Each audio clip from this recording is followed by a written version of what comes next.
Por que é tão difícil matar o câncer? Os carboidratos alimentam o câncer. As evidências são brutais. Só em 2024, na Espanha, quase 300 mil pessoas receberam uma notícia que mudaria suas vidas para sempre. Você tem câncer. Você é um paciente oncológico. Meus colegas querem ensaios com 1000 pacientes. Quais recomendações bem simples daria uma pessoa que quer se alimentar para evitar o câncer? Coisas fundamentais que eram feitas no campo. Na Espanha, há 50 anos, estamos falando da pessoa para prevenir. Para o paciente com câncer, a dieta é diferente. Há hábitos menos conhecidos que causam outros tipos de câncer. Há uma coisa muito importante e as pessoas sabem disso, mas não dão atenção. É o exercício físico bem prescrito na oncologia, nutrição personalizada, apoio emocional, técnicas mente-corpo. De tudo isso nos fala hoje o Dr. Pere Gascon. O Dr. Gascon é ex-chefe do Serviço de Oncologia do Hospital Clínic de Barcelona. Doutor em Oncologia, Hematologia e Medicina Interna e possui 3 doutorados obtidos nos Estados Unidos, onde viveu por 14 anos e inclusive foi reconhecido como médico do ano em Nova Jersey. Você vai assistir a uma palestra apaixonante que vai te dar uma visão muito diferente sobre o câncer. Bem-vindo ao Melhor que Ontem, Dr. Pérez Gascon. Tudo bem, doutor? Bem-vindo, como está? Muito bem, muito feliz de estar aqui, nessa bela casa. Fiquei deslumbrado com o sol, com os jardins que vocês têm. Linda e ensolarada, finalmente, depois de alguns meses de muita chuva. Sim, sim, sim. Então, como eu dizia na introdução, hoje temos um programa intenso, um programa importante pela dimensão da sua especialidade. Posso te chamar de você, doutor? Sim, obrigado. Chamo os estudantes de você. 18 anos. Claro, você passou a vida toda estudando o câncer e eu gosto que você não ficou apenas com a visão ortodoxa do câncer como uma doença genética e pronto, mas quis ir além, né? Sim. E vamos falar do câncer como doença metabólica. O que significa dizer que o câncer pode ser não só genético, mas também relacionado ao metabolismo? Sim. Olha, desde estudante eu dava aulas, né? Portanto, sempre nas minhas palestras, um dos primeiros slides para estudantes e residentes é: o câncer é uma doença genética. As aberrações genéticas são o que impulsionam o câncer a crescer de forma desordenada, com aberrações, etc. Mas, claro, isso é uma parte da questão. E como doença metabólica engloba todos aqueles aspectos, digamos, do ser humano, a coisa integrativa, de fato, a inflamação, as emoções, o sistema imunológico, entende? A genética, a epigenética. Ou seja, toda uma gama de fatores que contribuem para o câncer. E depois vamos falar, imagino, mais adiante sobre o fator da mitocôndria, da energia da célula, etc, etc, né? Então, metabólica, isso implica que não podemos ficar apenas com a marca, com o dano genético. Isso é um dano, é como uma marca, um marcador, que é um câncer. E a genética nos ajuda muito a identificar que é um câncer, o câncer de mama, graças à genética. Temos 4 tipos de câncer. 4 não, 1, câncer de mama. Quando minha avó morreu de câncer de mama, então o câncer de mama, cirurgia, e acabou, sabe? E agora não, agora temos 4 tipos graças à genética. A genética auxilia na classificação e na identificação de medicamentos eficazes. Isso é só uma parte e, infelizmente, toda a universidade e meus colegas, não todos, muitos, estão focados só em genética. Genética, né? E se quiserem, hoje vamos falar um pouco das outras coisas, além da genética. Que são muitas mesmo. Exercício, nutrição. Nos interessa muito perguntar como podemos reduzir a incidência de câncer melhorando o nosso metabolismo, ou seja, quais vias, um bom metabolismo, um metabolismo saudável, como isso nos protege do câncer. Olha, isso é complexo, mas vou tentar resumir, certo? Primeiro, como dizia Hipócrates, meus remédios são meus alimentos e meus alimentos são meus remédios. A primeira coisa que precisamos fazer é comer bem, isso é muito importante. Cada vez comemos pior.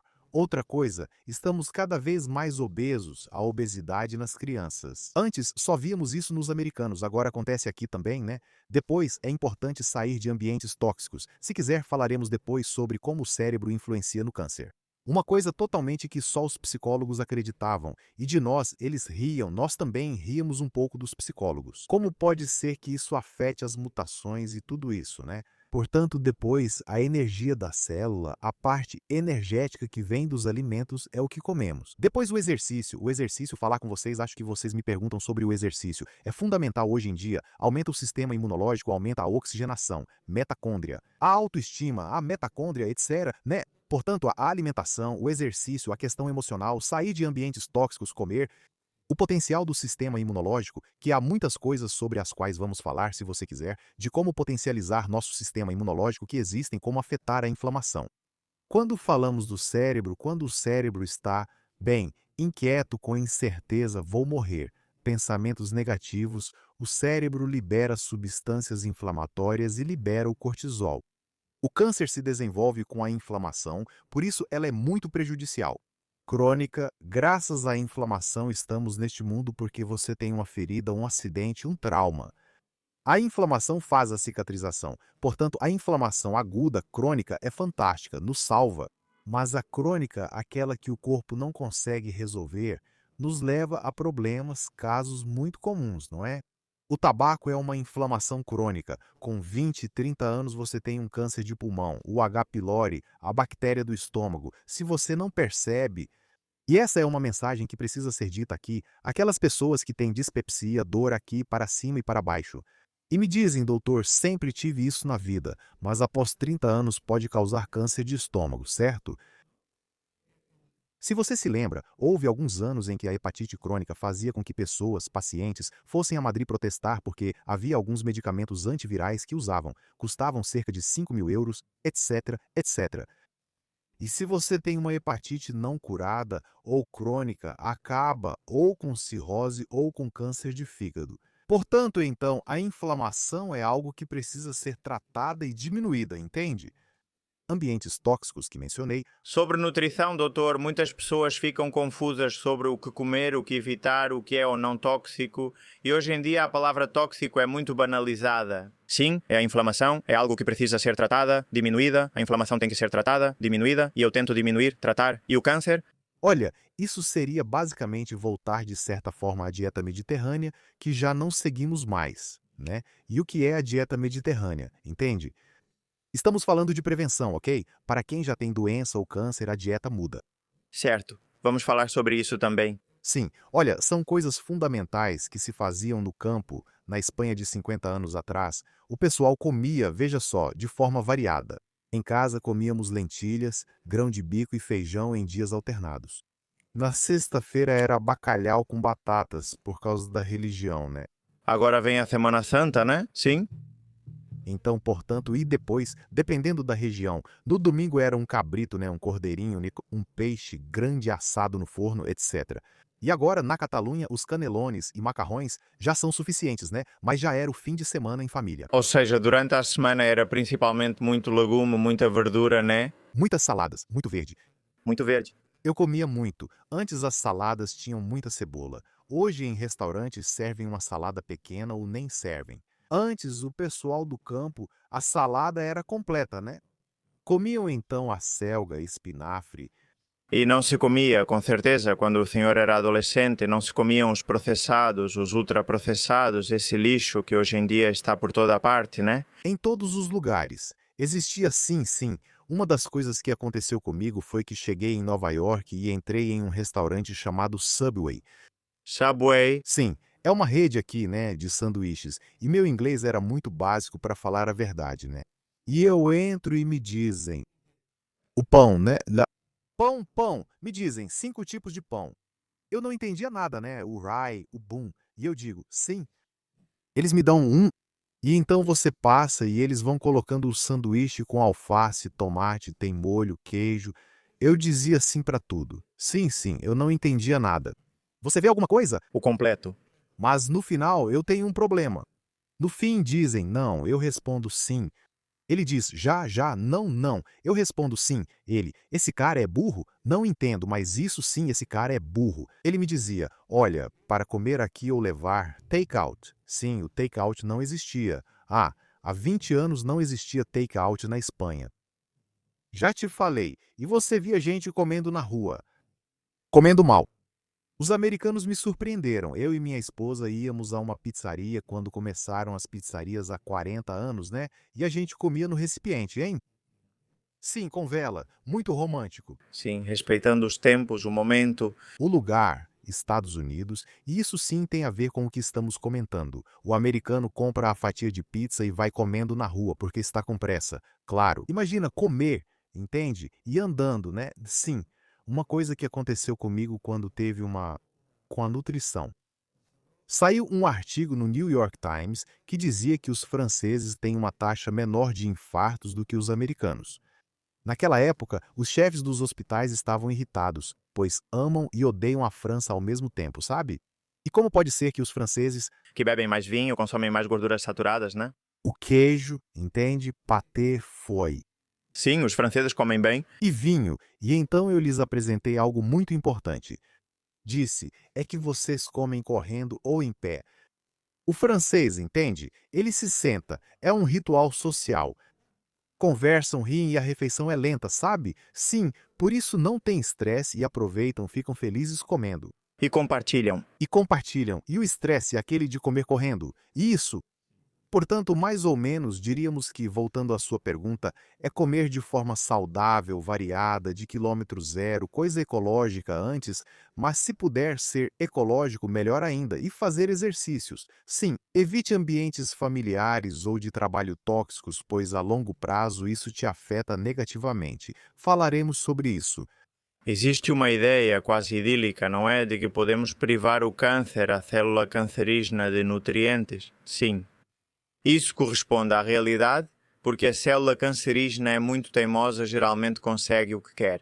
Mas, de alguma forma, através do que damos ou não damos ao corpo, podemos ajudar a impedir que a célula cancerígena continue prosperando? Sim. Uma das maneiras é parar a inflamação, mas essa não foi a pergunta que você me fez. Sim, existe, e isso é controverso entre meus colegas oncologistas, não é? E a evidência é contundente: o açúcar e os carboidratos precisam ser reduzidos. Principalmente os açúcares simples, né? Sim. Claro, sim, sim. Bom, os açúcares, digamos, dos alimentos, né? Quando vem de uma fruta, disso a gente vai falar, né? Mas, digamos que os carboidratos alimentam o câncer. E existe um exame chamado PET, positron, elétron, sim, Tomografia de tomografia? de emissão Positrons. de positrons. Acontece que damos açúcar marcado radioativamente, glicose radioativa na veia e dizemos: vá tomar um café e volte.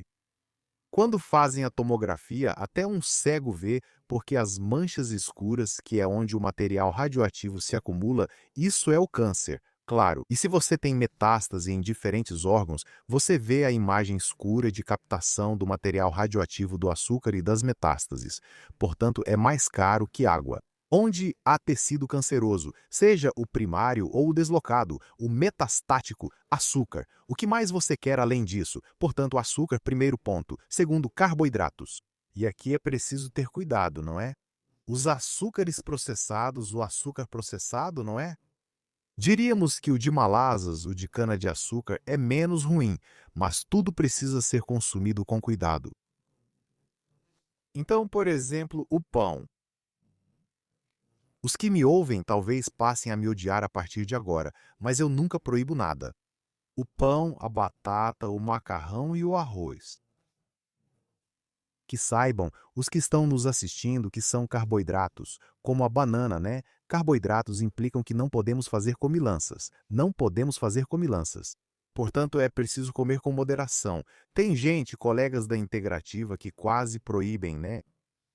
Impedir alguém de 60 ou 70 anos com câncer de sentir prazer e ser feliz é cruel. Esses momentos até ao comer são essenciais. O câncer pode causar desnutrição e perda de massa muscular no paciente. Sobre isso também vamos falar. Então, diríamos que essas coisas precisam ser ensinadas. Com o pão tem algo importante porque, infelizmente, a farinha de hoje em dia é transgênica. E quando comemos pode provocar focos inflamatórios no intestino. Porque nós estamos há milhares e milhares de anos comendo farinha do campo. Agora é transgênica e isso não é bom para o corpo. Mas claro, não quero proibir para todo mundo, mas se for comer pão, então só um pouquinho, não em abundância. E se encontrar o komut, pão de komut, isso para pessoas com câncer, viu? O komut ou sarraceno é muito melhor. De acordo. Doutor, por que em geral?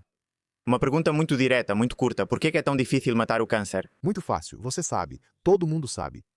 Sim, é lógico. Nós temos um programa genético para não atacarmos a nós mesmos. Se nos atacamos, desenvolvemos doenças autoimunes. Entende? Então as células cancerígenas são nossas filhas. Como dizia alguns sul-americanos, são nossas filhas, mas são como as ovelhas negras da família. Claro, desviadas, mas o pai não mata as filhas.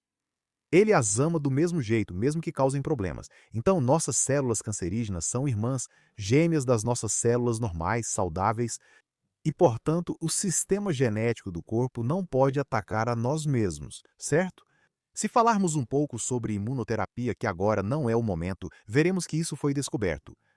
O Prêmio Nobel dos anos de 2018 e 2025 foi concedido em 2 anos diferentes, o do ano passado e o de 2018, para aqueles que descobriram isso. Sim, aquela célula do nosso organismo que é o general, que impede o sistema imunológico de defesas de nos atacar a nós mesmos. Claro, e então vimos, então o sistema imunológico ataca as células pelo seu comportamento. Você entende, né? E por isso agora vemos respostas. Mas tivemos que esperar anos e anos e anos até que 2 prêmios Nobel, 4 pessoas, descobrissem um ponto fraco, né? O tendão de Aquiles, onde agora podemos ter respostas espetaculares. E isso é o que está diretamente ligado à imunoterapia. Sim, é para que o público entenda, porque a cirurgia, a radioterapia e a quimioterapia eles já conhecem. Sim, são os tratamentos clássicos do câncer. Sim, mas agora a imunoterapia surge e parece revolucionar a especialidade, certo? Como funciona essa imunoterapia? Quase expliquei, mas vou tentar aos poucos. Vamos lá. Nós temos um glóbulo branco, os glóbulos brancos e os linfócitos. Isso à parte são os que nos defendem contra bactérias, contra vírus e contra o câncer também, né? Então, existe um glóbulo branco que representa 1% de todos os glóbulos brancos, que se chama linfócito T regulador. Eu digo TREX, mas não é o dinossauro, viu? É regulador, que foi o que os prêmios Nobel descobriram há 2 anos, viu? Os prêmios Nobel. E esse é o que proíbe ou inibe todas as células, seus soldados, os linfócitos, todos eles de atacarem o tumor. Nós o identificamos, demoraram anos para identificar esse, é 1% de todos, isso é maravilhoso. E já sabemos como ele é. Já temos algumas estruturas que podemos identificar. E quando identificamos uma porção da proteína, já temos os anticorpos monoclonais Prêmio Nobel de 75, que são como torpedos direcionados ao alvo. Então sabemos que esse linfócito, o general, digamos, vamos chamá-lo de general, que diz para não atacar a si mesmo, certo? A nós mesmos não é. Sim, já temos alvos nessa célula. E essas substâncias que fabricamos sinteticamente, que são idênticas em estrutura química aos anticorpos que produzimos com uma vacina. Quando você toma a vacina do sarampo, você produz anticorpos. É uma imunoglobulina que ataca o sarampo, qualquer vírus, certo? A catapora. Pois bem, essa estrutura nós podemos reproduzir, um fenômeno da biotecnologia idêntica humana que vai contra a célula cancerígena, a identifica e a destrói, ou a imobiliza. Destruir o linfócito, o general, os soldados fazem o que estão preparados para fazer, atacar. Então atacam o tumor de uma maneira massiva. Os primeiros resultados espetaculares foram com o melanoma. Um tumor de alta mortalidade. Eu te digo, coloquei 2 pessoas jovens quando voltei dos 25 anos. 25 anos se fala rápido. Então, eu chego e o melanoma, quando todo mundo morreu, ninguém queria pegar, era uma doença meio que amaldiçoada, né? Eu não pegava pacientes com melanoma, todos eles vinham para mim. Eu coloquei uma moça jovem e depois de alguns meses pensei, olha, vou desistir. Outra e depois uma pessoa mais séria. Com sorte, poucos anos depois de chegar, veio a imunoterapia. E nunca na minha vida eu teria pensado que veria o melanoma ser curado ou ter 7, 10, 11 anos já de, não dizemos cura no câncer, dizemos sobreviventes de longa data, longa sobrevivência, que é uma cura, né? Então, com o melanoma, grandes sucessos. Já temos 60% de sobreviventes de longa data. 4, 5, 7 anos. Pessoas morriam em 1 ano. Forte, né? Então, agora temos, isso depois foi transferido para o câncer de rim. Também grandes sobreviventes. Falo dos metastáticos que não se curavam, né? Depois passamos para o pulmão. Imunoterapia com quimioterapia, 70% de respostas no câncer de pulmão. Nem todas são curas, mas sim respostas. aumentamos a sobrevida, não é? Câncer de bexiga urinária, grandes sobreviventes também.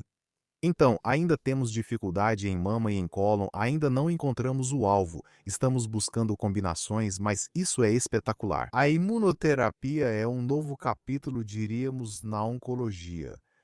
Esses medicamentos, além de caros, não funcionam tão bem em pacientes com metabolismo alterado, como resistência à insulina ou diabetes tipo 2? Sim, você fez o dever de casa, totalmente de acordo. Por exemplo, uma pessoa caquética, com uma pessoa caquética, o sistema imunológico dela, as defesas estão muito baixas. Então você pode dar quimioterapia para uma pessoa caquética e não vai funcionar. Porque para curar a doença do câncer precisamos da quimioterapia, radioterapia, cirurgia, de tudo isso que vamos falar daqui a pouco. Precisamos de mais recursos do que apenas os que eu mencionei. Ah, sim, cara, claro, do sistema imunológico. E imunoterapia? Sim, você diz 2 recursos antigos. Os antigos mais, entende? O próprio sistema imunológico. E daqui a pouco vamos falar de muitos recursos que temos na oncologia integrativa, que é a oncologia global. A integrativa colocaram um rótulo em mim.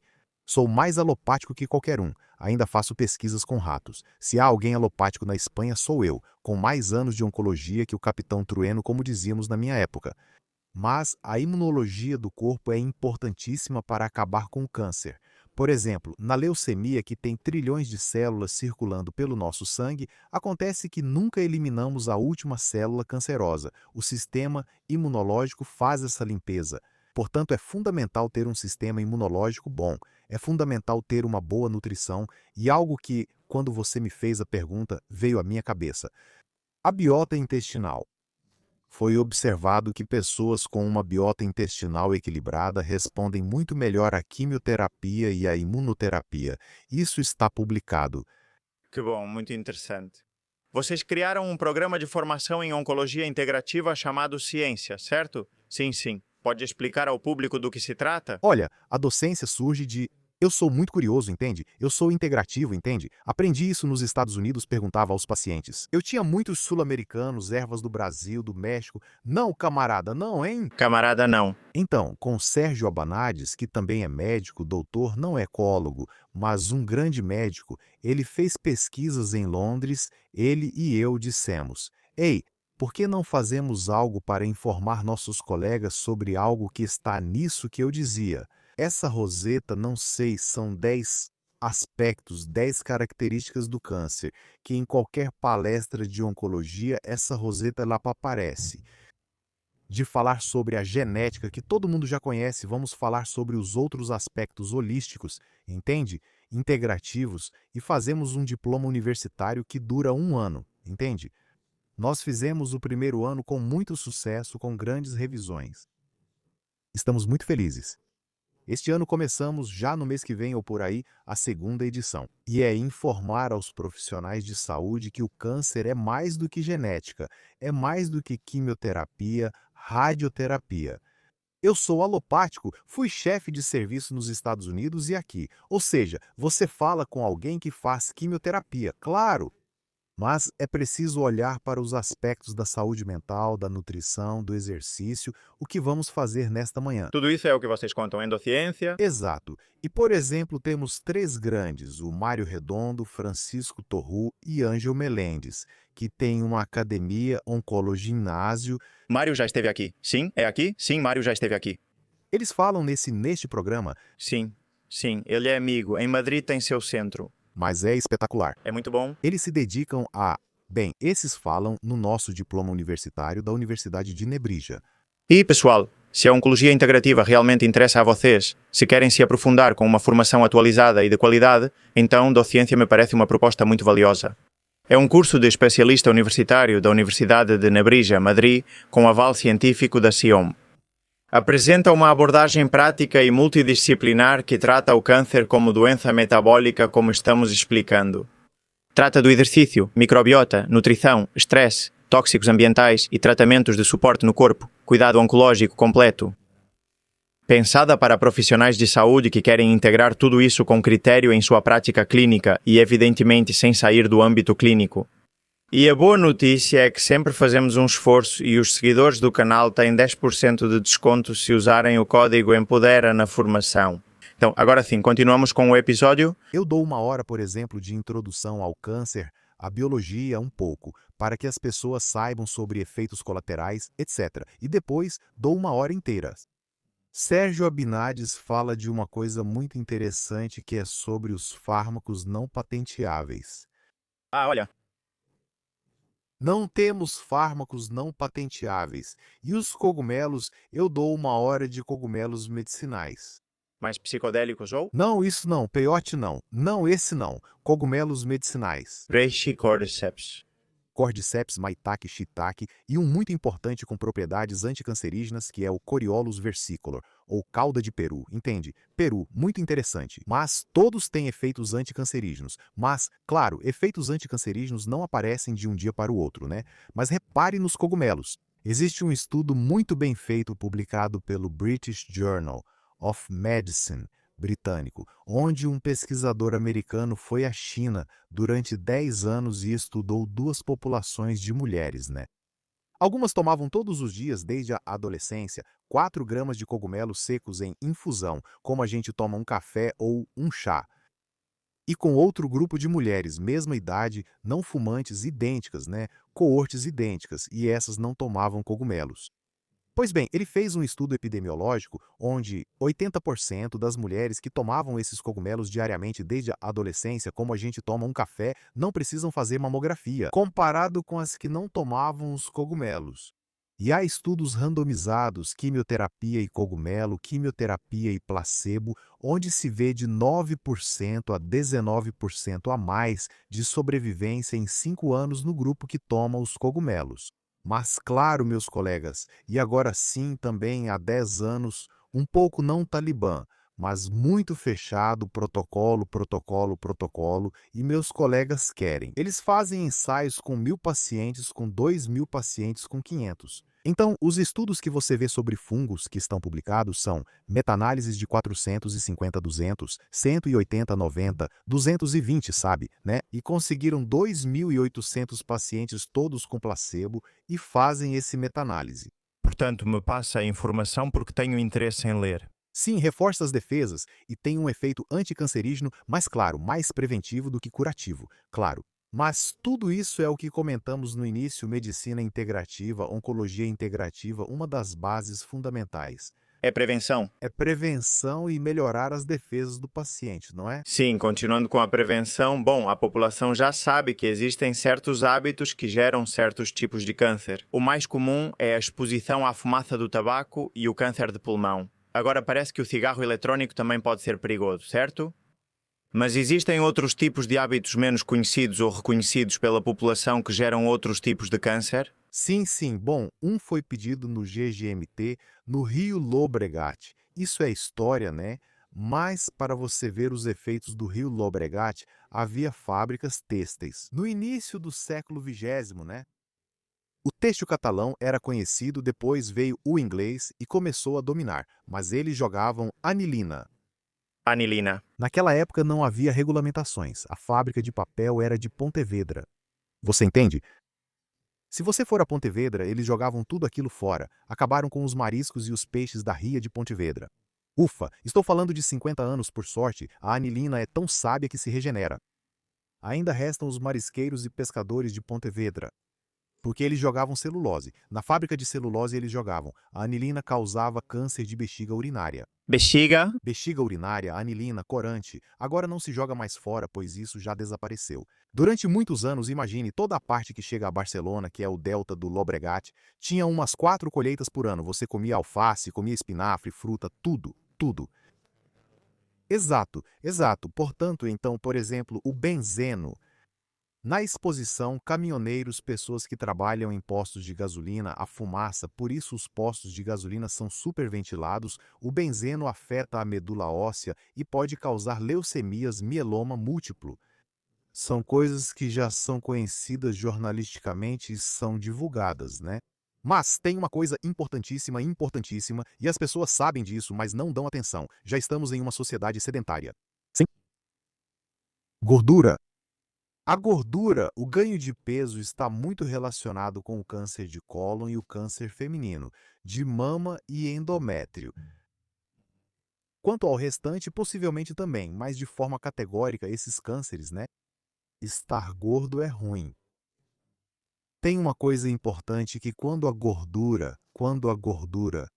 eu estava na universidade, dizia-se que a gordura é o depósito de energia. O combustível, né? Sim. É o camelo que, em vez de carregar água, carrega energia, a barriguinha da felicidade, né? E isso é a energia para épocas. Sim, Mas não em excesso se transforma. mas tem uma coisa que está muito bem estudada: a gordura libera substâncias e, entre elas, inflamatórias. Claro, se você tem um tecido muito gorduroso e em abundância que vai liberando substâncias de todo tipo, mas entre elas inflamatórias, o câncer precisa ter uma mutação. Nosso corpo fabrica trilhões de células por dia, trilhões, somos ricos em alguma coisa, né? Entende? Algumas saem defeituosas, a que sai muito defeituosa já nasce morta. A que sai muito defeituosa, o organismo não a reconhece como minha e a destrói. Mas aquela que tem alguma mutação e não se comporta de forma aberrante, entra no tecido, em qualquer tecido, e fica hibernando, fica hibernando. E quando há um aumento da inflamação por ambientes, depois falaremos de inquietação, ansiedade, etc., ou ambientes tóxicos, ou gordura, tem mais predisposição a que essas células adormecidas, congeladas, hibernando, despertem. Ah, muito interessante. E tem também outro assunto que eu queria perguntar, doutor, que é a questão dos microplásticos, dos xenobióticos. Você acha que eles estão tendo um papel na incidência de cânceres? Sim. Sim, bom, veja, para estudar oncologia e fazer epidemiologia, você precisa de 10 anos. Em 10 anos, 20 anos, né? Mas nós já sabemos há alguns anos que foram encontradas partículas de plástico em peixes. Outras coisas também aparecem nos jornais. Você faz uma autópsia de uma pessoa hoje em dia e encontra partículas de plástico no cérebro, na mama, no osso, no fígado. Sim, em todo lugar, em todo lugar. E tem uma coisa que me fez pensar. Claro, isso é muito novo, não sabemos o impacto. O problema com o plástico é que, para o sistema imunológico, ele é tão inerte que não reconheço. E os macrófagos, assim como uma partícula de areia, aqueles que trabalham nas minas têm silicose nos pulmões. Sim, os macrófagos engolem, exato. Eles engolem para eliminá-la, e se você exagera, eles ficam saturados e aí vem a doença. Mas então o plástico não é detectado pelo macrófago, e isso é um problema. E quanto a nós? O que pode acontecer? Não sei, mas isso me preocupou muito. Visitei uma mina de sal.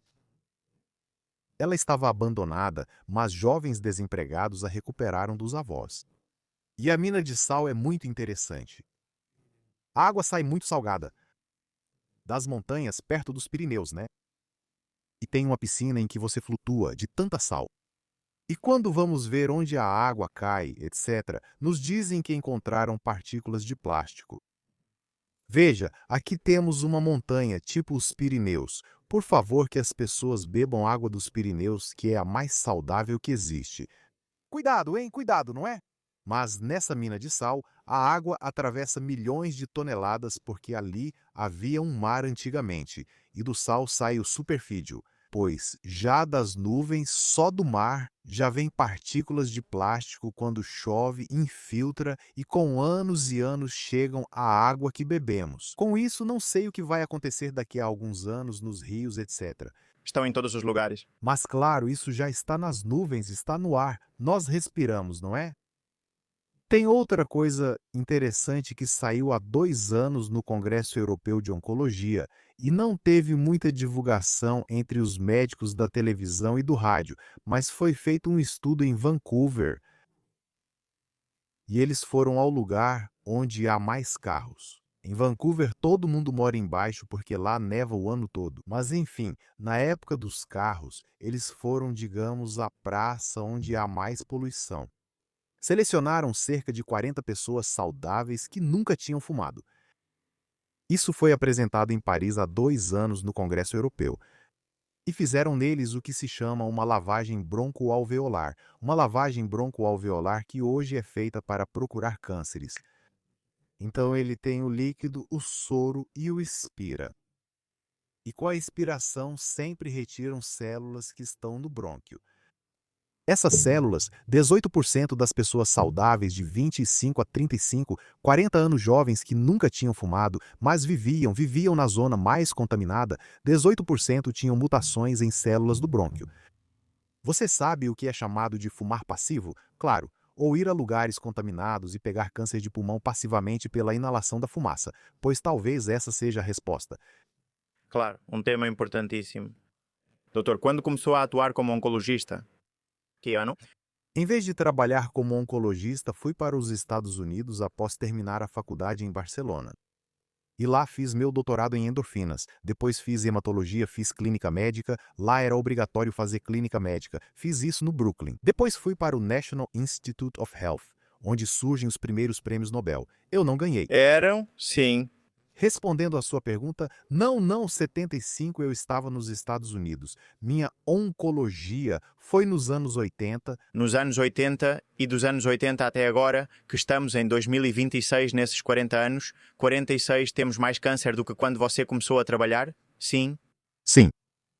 É uma boa pergunta. Há 10 anos, todos os oncologistas nos faziam essa pergunta em nossas reuniões e palestras, certo? Na cidade ou qualquer coisa assim. E nós dizíamos, não.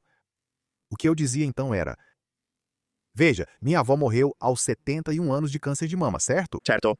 E minha tia e minha mãe, eu tinha 7 anos, e a avó é como a segunda mãe, né? Sim, e eu ouvi, ficou gravado para mim, eu tinha 7, 8 anos ficou gravado que diziam, minha tia, olha, mamãe viveu 71 anos, fez tudo na vida, tem 4 netos, e o que mais ela quer fazer? Já fez tudo, sabe, né? Ela ficou doente e então já era. Agora é a vez dela, né? É a vez de morrer. 71 anos. Se você diz isso para alguém de 70 anos, leva um tapa. Um tapa sim. Sim. Então estávamos dizendo, prolongamos a vida da mulher até os 85, 86 anos. Aumentamos a expectativa de vida em cerca de 15 anos, chegando aos 80 anos. Quando eu estudava, a idade média era 65, 67 anos onde nasci, mas quando nasci, não é? O Roosevelt se enganou, o presidente Roosevelt, com a Previdência Social, a Seguridade Social, não é?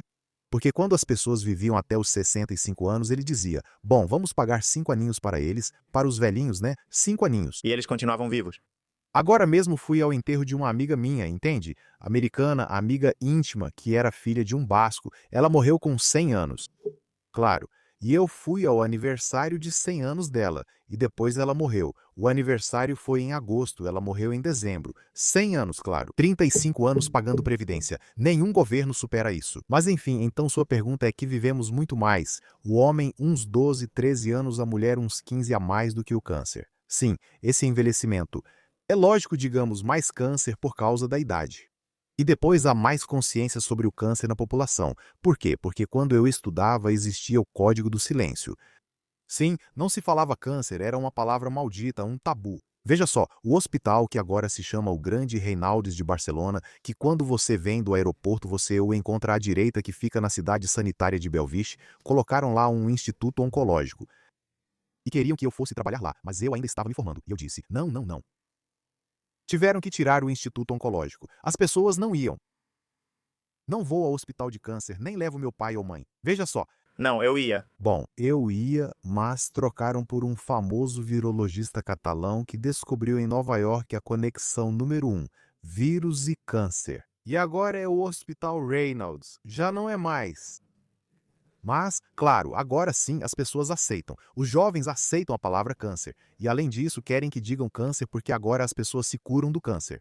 Nos Estados Unidos me surpreendeu quando cheguei lá que se falava de câncer. Bem, e os artistas de cinema, câncer, porque havia pessoas que se curavam porque lá era mais precoce, o diagnóstico era precoce, estava mais avançado, as tomografias, tudo.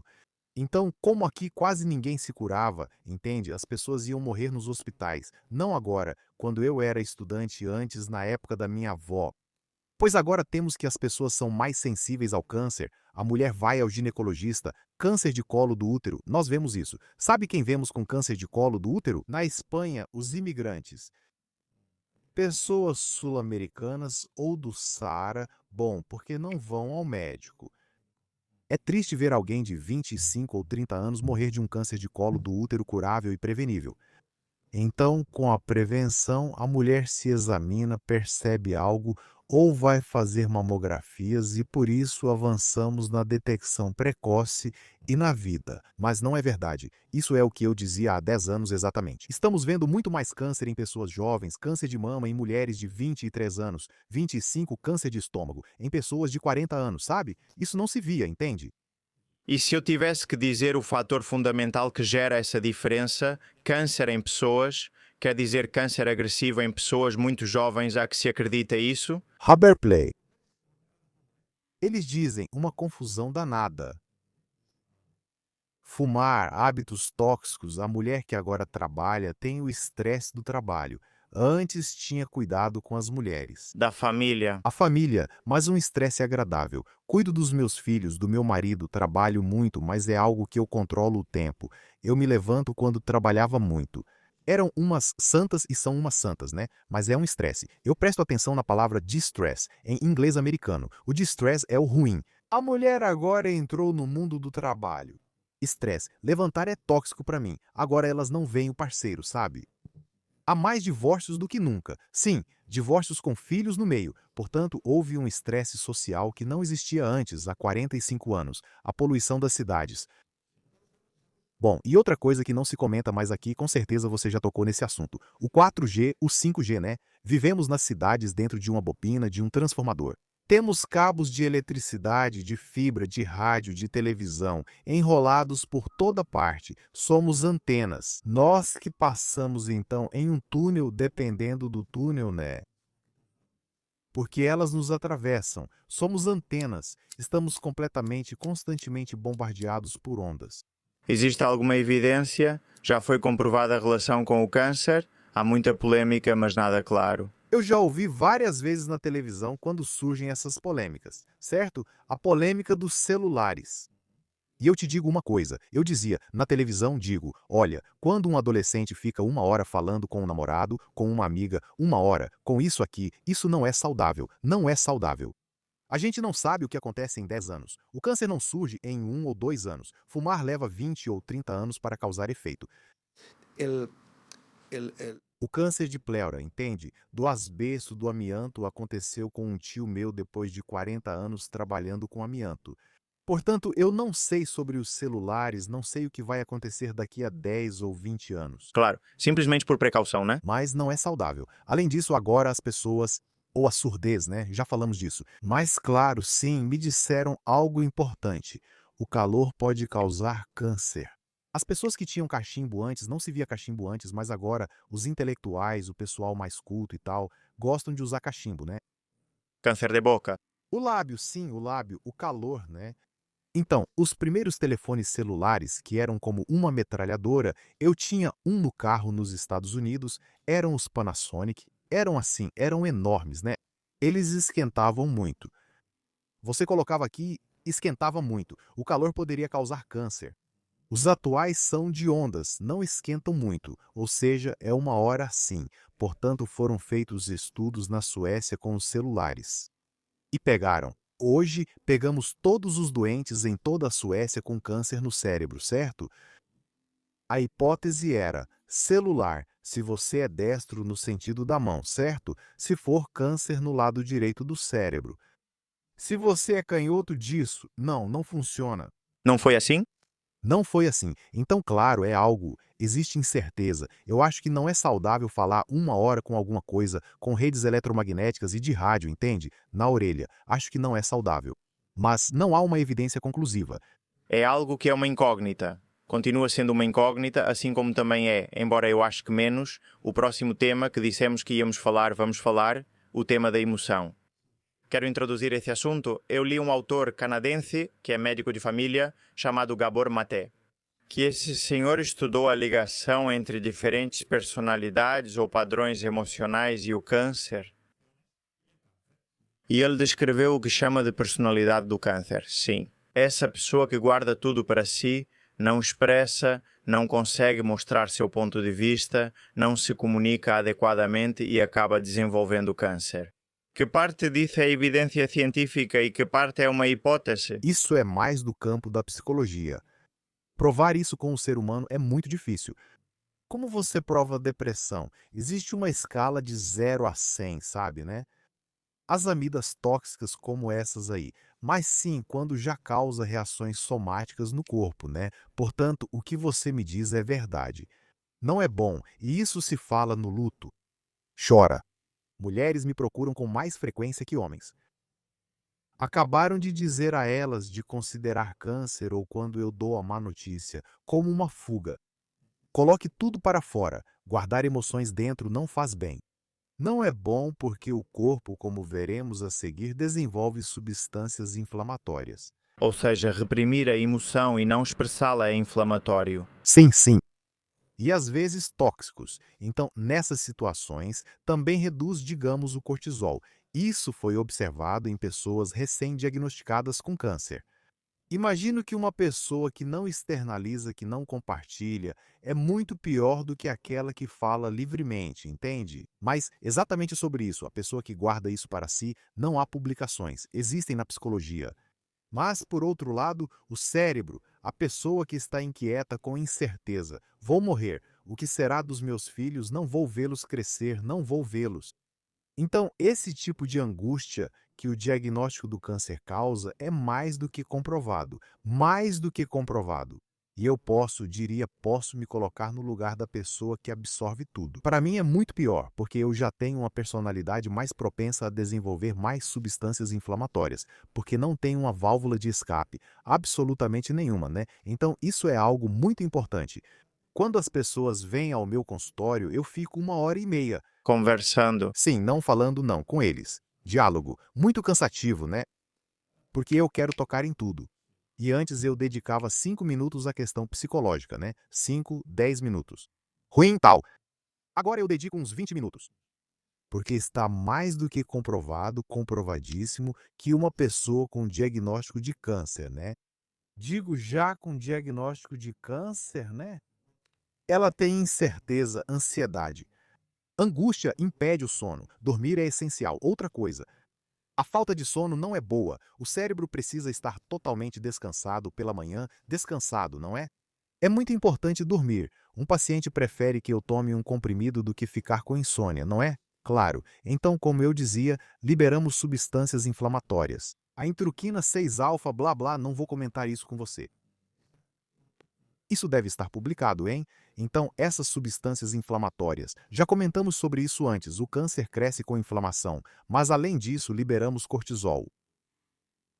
Cortisol. O cortisol é a cortisona, um tipo de cortisona que faz com que nossos linfócitos, as células que atacam o tumor e os vírus, e impacta, mas os que atacam o tumor diminuem em quantidade e não são tão ativos. Imagine agora como se fosse um campo. Temos a célula cancerígena com um campo adubado e inflamatório pelas emoções, produzido pelo cérebro. Isso aparece em exames. Não é invenção minha, hein? Não estou inventando. Por isso, eu levo mais tempo para tomar essa decisão. O paciente eu tenho que levar muito a sério. E então temos um câncer alimentado por um terreno inflamatório e o predador do câncer, que seria o linfócito T, está baixo em quantidade e em qualidade, porque o câncer cresce. Entende? Portanto, para evitar remissões, recaídas, é muito importante o controle mental. E aqui, para o câncer eu aconselho, como já disse, yoga, qigong, meditação, mindfulness, o que for. Mas é preciso no dia a dia, todos os dias, descansar o cérebro para que ele não jogue pedras no telhado da nossa vida. Claro. E o que acontece também é que essas estratégias mente-corpo são difíceis de aprender quando a pessoa já está com a ansiedade do câncer. Seria bom que fossem desenvolvidas quando não se tem câncer, quando se está bem, quando se tem saúde.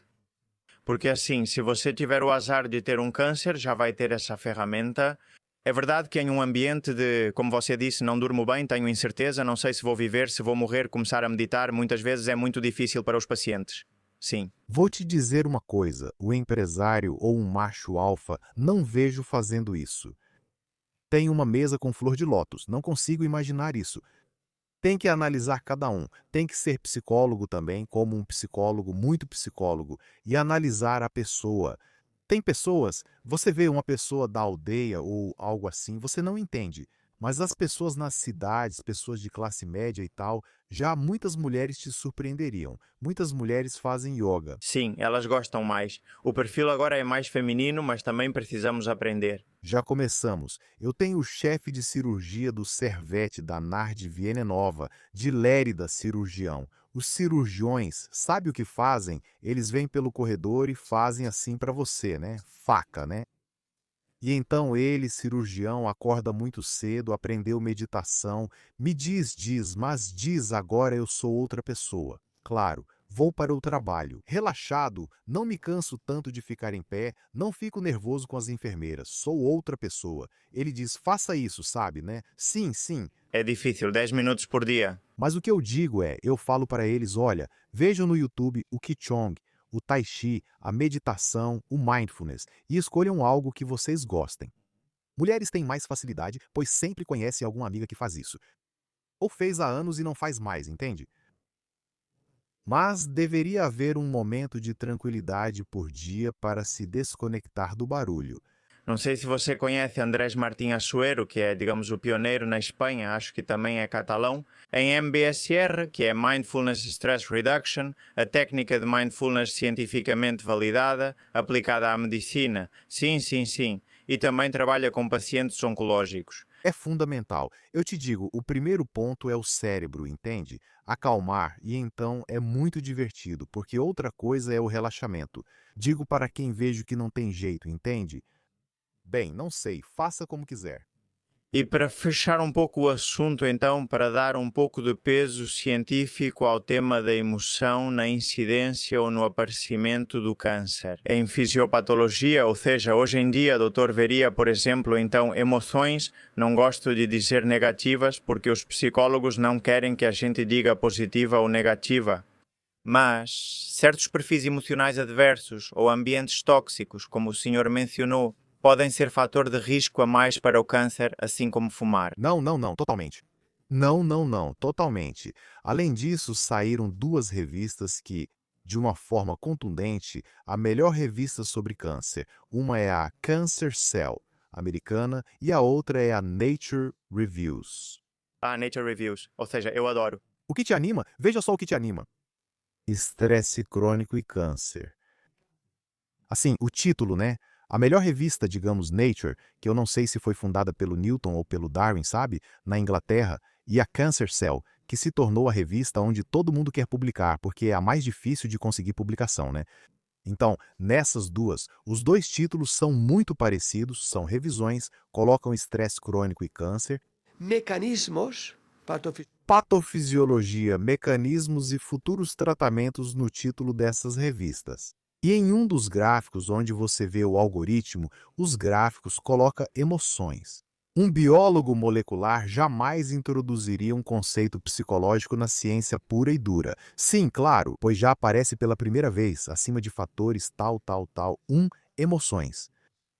Carlos Lopes Otin, que também definiu as marcas do envelhecimento e do câncer, também incluiu em sua última revisão as emoções como mais uma marca do envelhecimento ou do câncer. Totalmente. Ele é muito meu amigo, já pessoalmente. Pessoa excepcional, sim, ele também passou aqui conversando. Bom, então vamos passar para algo mais terreno, que com certeza Mário Redondo no seu mestrado conta, mas é como influencia nos tratamentos oncológicos o fato de uma pessoa se alimentar bem e praticar exercícios físicos. Na eficácia, ou seja, eu tenho um tumor, vão-me dar quimioterapia, radioterapia ou imunoterapia. Qual a diferença se faço tudo certo? Se treino força, me alimento bem ou não? Olha, existem duas visões, a mesma, né? Uma é exercício em geral e a outra que ficou na moda é de tronco para cima e músculos, certo? Eu nunca dizia, faça exercício. E o exercício tem uns benefícios enormes. Primeiro, uma pessoa com câncer que consegue fazer o exercício que fazia antes, a autoestima, bom, não pode estar tão ruim, porque eu faço exercício e aguento, né? Segundo, você vai melhor ao banheiro, porque fazer exercício estimula o trato digestivo. Muitas pessoas com câncer tendem a ficar sedentárias, certo? Então ficam constipadas. Não, tem que andar, correr, nadar, o que for, entende? Depois, se você faz um exercício não violento, mas importante, os músculos liberam miocinas, umas substâncias que estimulam o sistema imunológico, certo? E depois, muito importante, você não engorda, entende? Os pobres melhor, porque você chega mais cansado à noite. O exercício é tremendo. Comer, obviamente, faz parte do que dissemos antes, né? Você come bem, corpo saudável, sabe, né? E corpo nada de processados, que aqui imagino que vocês também passam por isso, né? Sim, Isso acontece 1000 vezes. Mas eu queria saber mais, por exemplo, se têm menos efeitos colaterais, porque sabemos que a rádio e a químio são bastante agressivas para o corpo. Eles toleram melhor essa radioterapia, essa quimioterapia, ou o tratamento é mais eficaz, o tratamento é mais eficaz? atualmente não há. Agora estão sendo feitos estudos clínicos onde se pratica exercício, mas o exercício não é tanto para ver se há mais ou menos câncer, mas todo mundo concorda que o exercício é melhor, não é? Se você faz exercício, obviamente não engorda. Portanto, um dos elementos indutores do câncer é a gordura, por causa da inflamação que ela causa, não é? Portanto, se você faz exercício, já tem um corpo muito melhor, não é? Mas tem algo muito importante que saiu há pouco tempo, saiu na imprensa. Do tronco para cima e todo o exercício, aumentam-se as mitocôndrias dos músculos. Portanto, há mais oxigênio, chega mais sangue, mais purificação, mais diurese de todas as partes. Incluí algo importante recentemente na minha consulta. Cada um tem sua rotina, como os comediantes. Você segue a sua para não esquecer o que é importante, né? Mas tem algo que eu ouvi em alguma palestra, duas coisas, mas uma é importante. Imagina só, agora você tem um ritmo cardíaco de 67, não sei, né? Ou você é como o Ed e me diz que tem 40. Mas não acho que tenha 40 sim, 60, 65 pode ser. Se você corre, como é jovem, chega a 120, 130, não é? Se não é jovem, então 120, né? Você está passando de 65, 35 para 120, 55 vezes mais oxigênio no seu corpo por minuto. Parece impossível, não é? Eu nunca tinha pensado nisso. Portanto, com o exercício, você está oxigenando todos os seus tecidos e o cérebro. Claro, e tem uma coisa importante. O câncer se torna resistente ou fica mais virulento em áreas anóxicas sem oxigênio. Claro, portanto, ao incorporar oxigênio em todo o seu cérebro, em todos os órgãos com o exercício, você está, digamos, dificultando que algum dia o câncer se desenvolva, porque você está oxigenado. O câncer não gosta de oxigênio. Muito bom ponto. A hipóxia, muito bom ponto. Você entende, né? Existem mais mitocôndrias que, como você sabe, são os pulmões e a energia da célula. Claro. Falamos nesse simpósio no diploma universitário, falamos por cerca de 2 horas sobre a mitocôndria. E mais, eu convidava uma pessoa, o Dr. Herbaz, catedrático da Complutense de Madrid. Eu tinha um simpósio anual com o chefe de serviço sobre oncologia translacional. Eu o convidei. Ele dedicou sua vida à mitocôndria e ele se emocionou. Sim, senhor. Ele disse: é a primeira vez há 20 anos que um oncologista me chama para falar sobre mitocôndria. É muito raro. Eu vou quase de graça, não é? Nada, eu pago a viagem porque é um prazer falar para um oncologista. Ele é biólogo ou o quê? Sim, ele é biólogo, biólogo Herbaz, de Madrid. Deve estar aposentado, né? Ele fala de 20 anos, né? Muito importante digamos, a mitocôndria. Já nos últimos 5 anos, se você entrar no PubMed, que é onde a gente entra, é o sim. Sim. O repositório de evidências. O repositório de evidências. O PubMed, veja, já há vários títulos onde diz o câncer, doença mitocondrial. Sim, pois é disso que também falamos. Claro que para meus colegas é algo como mais do que um ensopado, né? Porque, infelizmente, um dos problemas que encontramos mais hoje em dia na oncologia por falta de recursos, de enfermeiros e médicos, é que cada vez o médico oncologista tem menos tempo. Claro, por isso não observa outros aspectos, né? Como a probiótica, o estresse. Sim, precisaria de consultas como a sua, de 1 hora e meia. Sim. Entrando em novidades em oncologia, há poucas semanas houve um alvoroço no país por causa de Barbacid. Há notícias sobre Barbacid, né, pesquisador, e o câncer de pâncreas. O que exatamente foi descoberto e por que gerou tanta polêmica? Bom, Barbacid. Sabe de uma coisa? Eu o conheci no Anaed. Somos amigos íntimos. Que bom, quando ele clonava um nocaute que agora já se faz, claro. um knockout? Me ligava e dizia: Pérez, hein? e vinha com um dos seus biólogos, entende? E dizia: prepara uma reserva no galego da sua cidade. Para comer, sim. E para comemorar cada nocaute. Eu conheço ele muito bem. Ele é um grande pesquisador, mas muito mesmo. Ele foi o primeiro a descobrir transar sem brincadeira, né? Mas ele foi criticado porque na Espanha, porque ele jogou muito bem com as cartas quando disse: eu não volto para a Espanha se vocês não me pagarem tanto. Se não pagássemos, ele não voltava. Um dia disseram: o que pediu, a gente te dá.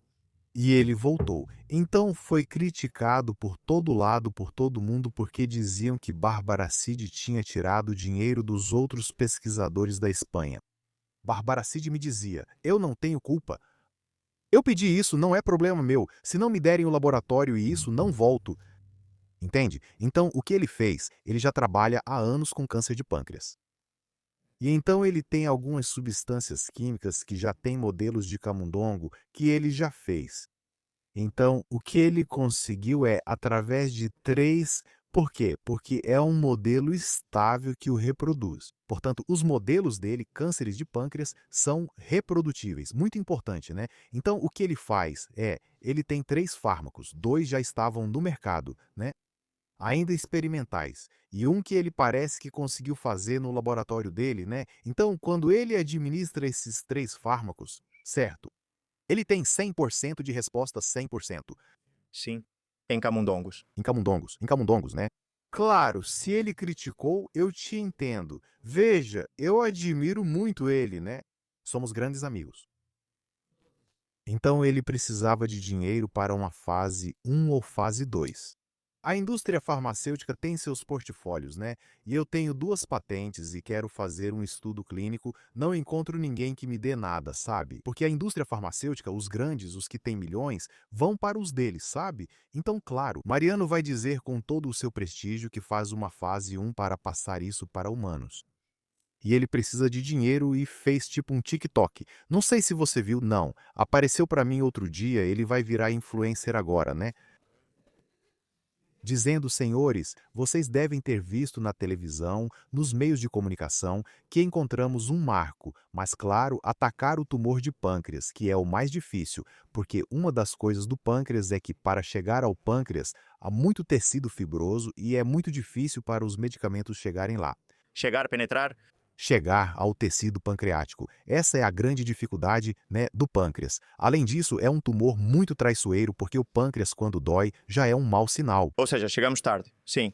E quase todos, só uns 3% são detectados assim porque você procura um exame para outra coisa e acaba vendo alguma coisa. Abdômen por outro motivo. Para dizer, o problema é um grande avanço. Ele foi criticado porque apareceu na mídia com ratos. E quando havia algo assim, me chamavam quando o chefe via todos os meus pacientes. Olha, não, sem ratos. De ratos até poder testar em humanos levam uns 5 anos. Portanto, eu acho que ele estava tão empolgado por ter 100% de respostas nesses ratos que se jogou na piscina, entende? Por emoção. É por interesses porque precisava criar uma bolha, entende? De atenção pública para que pudesse trazer dinheiro. Essa é a minha interpretação, tá? Sim, sim, claro. Trazer dinheiro para poder fazer uma fase 1 ou fase 2. Claro, eu falei totalmente sobre isso e totalmente... Tem a minha idade, um pouco, alguns meses a mais que eu. Claro, não somos eternos. E já minhas 2 patentes, se eu conseguir, o dinheiro será para o meu filho. Claro, claro, mas ele é um pesquisador, é curar, sabe, né? De cada curar. E claro, ele gostaria de ver em vida que o que conseguiu com ratos, que nem todo mundo consegue 100% de respostas de curas em humanos. Já posso morrer, diria, né? Claro, claro, totalmente. Deve ser uma ilusão incrível. É interpretação, porque claro, quando vejo que ele está pedindo no TikTok ou algo assim, por favor, se fizerem doações, tem um colega que dá muito dinheiro para ele, mas um fase 1 ou fase 2. Bom, Os meios devem ser usados para o bem, né? E que melhor do que ele. porque sempre tem gente envelhecida, tal e qual, mas fizeram isso por ser prematuro, claro. Quando você chama um grande pesquisador do câncer, você diz: o que você acha disso para o vizinho? Cara, é fantástico, é um passo de gigante, né? De gigante. Temos 3 medicamentos que podemos modificar, mas parece que o câncer de pâncreas, mais cedo ou mais tarde, com essa abordagem, podemos controlar. Não há 3 pontos fracos do câncer. Não são 3 ataques no mesmo ponto, não. Atacar o câncer com 3 medicamentos por vias diferentes, né? Bom, então, claro, criticaram porque o avanço foi em camundongos. É a única crítica que você pode fazer, mas olha, ele descobriu então, en su Claro. está. No seu direito, claro. Não sei se ainda fala com ele. Gostaria muito que um dia ele viesse aqui compartilhar sua pesquisa sobre câncer de pâncreas. Pois é. E isso provavelmente também acaba gerando mais barulho e no final pode resultar em mais financiamento. Mas te digo, a gente se ligava muito mais antes, agora são 2 ou 3 vezes. A esposa dele tem um mestrado importante no Sênio, todo ano dou uma palestra lá e nos vemos de vez em quando. Muito bom. É preciso dar voz a pesquisadores assim porque é muito importante. Genial, muito bom. Muito obrigado. Doutor, o senhor não acha que toda a oncologia deveria ser integrativa? Atualmente, quando lhe perguntam sobre oncologia integrativa, como o senhor responde? Olha, primeiro, a oncologia integrativa seria o que, em um hospital racional espanhol que não quisesse chamar de integrativa, seria chamado de serviço de tratamentos de suporte. De suporte, certo? E isso é o que englobaria. Mas existe uma alergia, estou te dizendo, alergia no mundo todo com o nome integrativo. Quando não sabem que nos Estados Unidos todos os hospitais de câncer são monográficos, eu estive lá 25 anos, entende? E nos últimos, primeiro eu me formei, né, em medicina, hematologia e oncologia, mas depois tudo foi câncer. O Memorial Sloan Kettering de Nova York, São hospitais oncológicos. Sim, sim, só câncer. só câncer. O Dana-Farber de Harvard, uma unidade de oncologia integrativa. Certo? O Memorial Sloan Kettering, unidade de oncologia integrativa. O San Silvestre de Miami, Miami Cancer Center, todo câncer unidade integrativa. O MD Anderson de Houston tem uma das unidades integrativas mais hipertrofiadas, digamos, dos Estados Unidos. Chicago, UCLA, todos os grandes hospitais monográficos conhecidos por todos têm uma unidade de oncologia integrativa. E na Espanha, o nome integrativo causa alergia. Por que o senhor acha que na Espanha temos essa resistência? Não, porque aqui somos, como na Inglaterra também, um pouco sensacionalistas, não é? Você se lembra que houve em Valência um caso muito triste de um rapaz que tinha leucemia? A mãe dele acreditava em ervas e o levou a um curandeiro. E afirmou: com vitaminas curo sua leucemia. O pai dele ficou bravo e foi à imprensa. Irritado, quase não ficava com a mãe. Você vai matar seu filho. Não, vou curar com... Isso é veneno. O garoto, ele morreu. E antes de morrer disse: papai, você tinha razão. Então isso foi uma grande coisa, né? Então se confunde medicina que, digamos, não está aprovada. Não há curandeiros porque fazem de boa vontade e não cobram, mas câncer não se cura desse jeito. A tomar-te uma erva. aquí uno E tal. Bom, eu entendo. Mas o que acontece? Também ir. O senhor tem todo o dinheiro. Pegou coisas dessas, mas tem uma coisa importante, consciente e negativa que quero deixar claro. É um remédio como qualquer outro, com uma base científica e comprovada. E que não rejeita os tratamentos oncológicos com evidência, jamais vai rejeitar a medicina integrativa. Aliás, integrativa antes se dizia complementar, mas integrativa é porque integra tudo. Aliás, nos Estados Unidos, quando há um paciente, quando há o tumor, o oncologista, o cirurgião oncológico, o radioterapeuta, o especialista em radiologia nuclear, o psicólogo e também o médico da unidade de oncologia integrativa ou do tratamento de suporte. Isso é importante porque está tudo publicado, mas agora o grande problema são os fungos. Eu te disse, na China, 4 gramas de cogumelos a vida toda e eles não têm câncer de mama nessa região, comparado com outra região da China, né? O estudo com cogumelos e quimioterapia aumenta a resposta nos 5 anos de sobrevivência, né? Mas os estudos, acho que já falei antes e estou me repetindo, os estudos têm um N de poucos números, porque qual empresa farmacêutica investe em cogumelos não está patenteado. Os produtos naturais não podem ser patenteados. Hepatitaxel, o famoso Taxol, que é usado no câncer de pulmão, câncer de mama e câncer de ovário, é um taxano. Foi descoberto no teixo, né? Um teixo, tem aqui. E então, você não pode patentear a fórmula porque ela está na natureza. Houve uma grande bom de milhões em litígios entre a Dusaver francesa e uma americana. As duas empresas, porque a França dizia que tinham roubado a fórmula de sintetizá-lo. O que pode ser patenteado é a síntese, entende? Então, isso sim você pode patentear, mas a fórmula não, porque a vitamina C não pode ser patenteada, entende? Agora, se for uma síntese que era muito complexa, como a fórmula do Tejo, então isso é impatenteável, não é? Mas você tem que ficar de olho porque na química tem muito espertinho. Você pode sintetizar assim ou de outro jeito. Fique atento, veja como está sozinho para apresentar, pois posso obter o mesmo produto sem precisar disso. Portanto, não é fácil e as competências farmacêuticas não estão certas. Claro, pois é. Essa alergia ao conceito integrativo para mim não faz nenhum sentido. Porque se alguém tivesse um familiar diagnosticado com câncer, além da rádio, químio e cirurgia, iriam querer que esse familiar comesse bem, se exercitasse, meditasse e estivesse bem emocionalmente. E como você mencionou no começo de tudo, isso está mais do que comprovado. Melhora a qualidade de vida, menos efeitos colaterais da rádio e quimioterapia e, em algumas ocasiões, também um aumento da sobrevivência. Claro, mas há muitas coisas. Eu dava 2 horas para os estudantes de medicina sobre tratamento de suporte, não coloquei integrativo porque o legado não permite. Não. Não, ele era muito meu amigo, mas eu não coloquei nem sequer mencionei. Mas o novo chefe de serviço é mais jovem e isso não, ele suprimiu.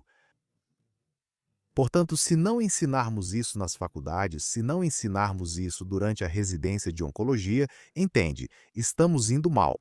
Por sorte, a população cada dia mais procura médicos, ou alopatas como eu. Sim, pacientes e familiares, pois com o boca a boca. O boca a boca. Mas há um problema. Infelizmente, os doentes chegam até nós quando já não há quase nada a fazer, quando não há opções.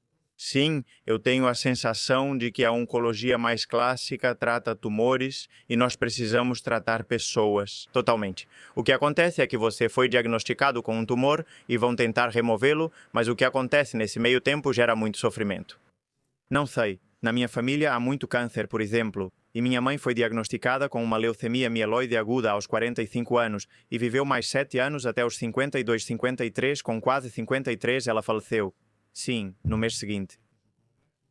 E nesses 7 anos realmente a qualidade de vida dela foi para o chão, entre os transplantes de medula e todo o resto. Estamos falando da medicina mais pesada. Claro, não se compara um transplante aos tratamentos de quimioterapia. No transplante, é preciso administrar quimioterapia para destruir toda a medula óssea, como os pastores queimam os campos. Eu tenho as sementes que tirei e coloco na veia. É curioso na veia. E elas vão e se implantam na medula óssea. Claro. Foi difícil, mas por isso acho importante lutar para melhorar a qualidade de vida do paciente em tratamento e do sobrevivente de câncer. Porque depois eu também tive um linfoma aos 6 anos e ainda tenho sequelas dos tratamentos. Tenho 33 anos hoje, então isso não pode ser esquecido. E eu tenho uma coisa, é muito importante que as pessoas que têm câncer procurem médicos, não a mim, porque eu já tenho, não digo isso como propaganda, mas para beneficiar os pacientes no início da doença. Podemos ajudar muito mais. Nutrição, exercício, corpo e mente, parabióticos, os probióticos, entende? Tudo isso, eu digo 5 chaves, por isso fico 1 hora e meia, trato de todos os temas e eu acho que ajudo muito os pacientes. Sem dúvida, sem dúvida. Pois, doutor, eu adorei a conversa. Vamos encerrar, se quiser, com uma mensagem para pacientes, familiares e pessoas saudáveis que não querem ter câncer. Que mensagem o senhor daria depois de muitas décadas dedicadas à oncologia? Eu diria primeiro que agora posso afirmar que existe vida após o câncer. Eu queria comprar umas camisetas. Existe vida após a quimioterapia. É preciso recorrer a um plano precoce e, se me permite, a 4 coisinhas para o diagnóstico precoce.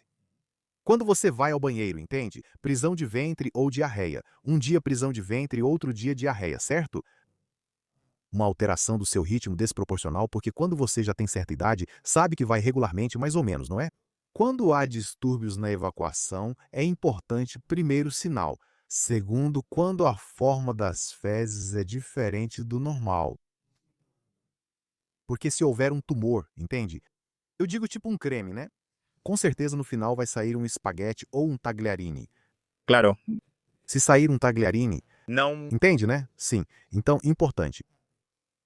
Depois, mulheres a partir dos 50 anos devem fazer mamografia anualmente. Não esqueçam de ir ao ginecologista para cuidar do colo do útero. Que não fumem, entendeu? E, bom, sobre a carne vermelha e tudo mais, que comam como os avós comiam antigamente. Clássico, clássico, entendeu? E que não engordem exatamente. Nem vida sedentária, nem gordura. Que façam exercícios. Exercício não é correr uma maratona, entendeu? Não, só um pouquinho já é suficiente. Tanto a mensagem é: a esperança, cada dia se abre mais luz, estamos indo devagar. Mariano Barbaci descobriu o oncogene no ano de 81. O genoma humano é de 2001. Ainda não vencemos. Eu me lembro, eu estava no NIH quando Barbaci descobriu primeiro o oncogene, mas naquela época eu trabalhava em uma revista chamada Jano, de medicina. Eu fui ao laboratório dele. Antes que saísse a notícia, tirei fotos dele no quadro explicando e disse para a revista Jano, cujo diretor é Doima, quero página inteira, 2 páginas e com as fotos que eu tirei, não é? Um mês depois disso, sai no New York Times, Barbacide, tudo, primeiro um conterrâneo tal e coisa, não é? E então os jornais, já estávamos à cruz de Cáceres na esquina. Uma esquina longa, não é? Uma esquina longa. Uma praia daquelas que nunca acaba, não é? Portanto, esperança, ganhar tempo, muito importante. Tem gente que às vezes rejeita a quimioterapia porque teve experiências ruins. Ganhar tempo é muito importante. O melanoma metastático não tinha cura quando cheguei à Espanha. E então surge a imunoterapia e agora grande parte dos melanomas, mais de 50%, nós curamos. Eu achava que nunca veria isso. Esperança e que há vida depois do câncer. Muito obrigado, doutor, por sua experiência e conhecimento. Agora vamos liberá-lo para aproveitar Málaga um pouco. Beliscar um pouquinho. Obrigado por me convidar, você. Não, obrigado ao senhor por vir e tenho certeza de que essa conversa vai ajudar muita gente, assim espero. Por isso quero falar sobre a importância da prevenção. A prevenção é a chave, pessoal, vocês já sabem. Prevenir em oncologia é mais importante do que nunca. Nos vemos no próximo episódio. Espero que isso tenha te dado uma nova perspectiva sobre saúde. Um forte abraço e vamos continuar nos empoderando.